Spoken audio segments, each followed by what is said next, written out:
અને હવે આગળ વાત કરીએ નસવાડીમાં રોડના કામમાં ભ્રષ્ટાચારના આક્ષેપ કરાયા છે। 15 દિવસ પહેલા બનેલા રોડની દયનીય હાલત જોવા મળી છે। શિવાલય એજન્સીએ કરેલી કામગીરી સામે સવાલ ઊભા થયા છે।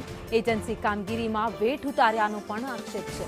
15 કરોડના ખર્ચે બનાવેલા રોડમાં ભ્રષ્ટાચારના આરોપ લગાવાયા છે।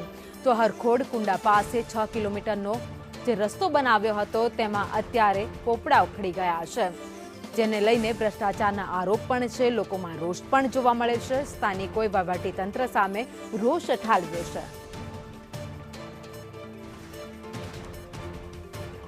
તો છોટાઉદેપુર નસવાડીના ડુંગર વિસ્તારના આ દ્રશ્યો તમે જોઈ રહ્યા છો, જ્યાં હજુ તો થોડા દિવસ પહેલા જ રસ્તો નવો બનાવવામાં આવ્યો હતો, પરંતુ ભ્રષ્ટાચાર અહીંયા થયો હોય એવું સ્પષ્ટ દેખાઈ રહ્યું છે, કારણ કે નવા રોડ ઉપર જ આખી કપચી માટી નીકળી ગઈ છે। અંદર સિમેન્ટ તો જાણે કે નાખવામાં જ નથી આવ્યો, માત્ર રેતીને કપચી પાથરી હોય એવું લાગી રહ્યું છે। સ્થાનિકોમાં પણ રોષ છે, કારણ કે છેલ્લા ઘણા સમયથી માંગ કરી રહ્યા હતા કે અહીંયા નવો રસ્તો બનાવવામાં આવે।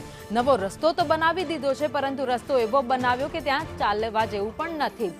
ત્યાં રસ્તા ઉપરથી કપચી નીકળી રહી છે। સ્થાનિક લોકોને ખબર પડી, સ્થાનિકો ત્યાં પહોંચ્યા અને હવે ઉગ્ર વિરોધ પણ કરી રહ્યા છે, કારણ કે આ રસ્તો હજુ માત્ર 15 દિવસ પહેલા જ બનાવવામાં આવ્યો છે। ત્યાંના સ્થાનિક છે લાલસિંહ ડુંગરા અમારી સાથે જોડાઈ ગયા છે।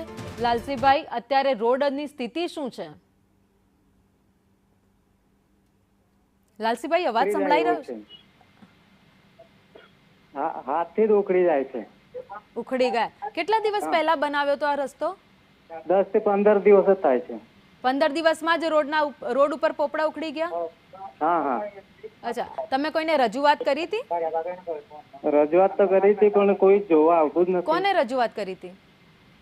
મેડમ, મને એવું બધું યાદ તો નથી, કારણ કે નામોય મને નહીં ખબર। કઈ વાંધો નહીં। હા, અચ્છા, ઓકે। કોઈ અત્યાર સુધીમાં જોવા નથી આવ્યું? ના ના। અચ્છા, હવે શું કરશો? કોને આગળ રજૂઆત કરશો? તો પછી હવે આ મીડિયાનો સહારો લીધો છે, હવે જોઈએ શું થાય છે તે। જી લાલસિંહજી, આપ અમારી સાથે જોડાયા, આપનો આભાર। સ્થાનિકોનું કહેવું છે કે અમે રજૂઆત તો કરી છે, પરંતુ અત્યાર સુધી કોઈ જોવા તંત્રનો એક પણ વ્યક્તિ નથી આવ્યો। એટલે રોડ બનાવે છે, પરંતુ અંદર ક્યાંક ભ્રષ્ટાચાર થતો હોય તેવું સ્પષ્ટ દેખાઈ રહ્યું છે।